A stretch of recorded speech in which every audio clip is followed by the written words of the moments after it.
Dumarating sa ating buhay ang mga suliranin, humahadlang sa ating mabubuting hangarin, at parang kay bigat dalhin sa damdamin, natatakot baka di na kayanin.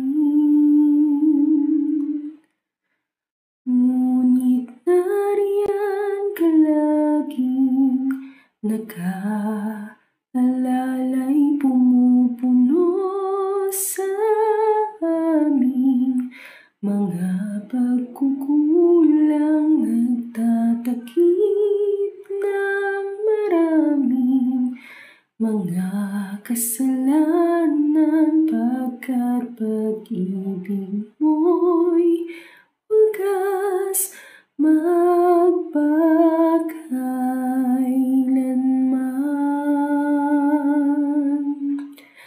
Salamat sa'yo, aming Panginoon, sa pag-ibig mong inialay sa iyong mga lingkod, kaya't nagpupuri sa'yo at umaawit ang puso kong ito sa'yo.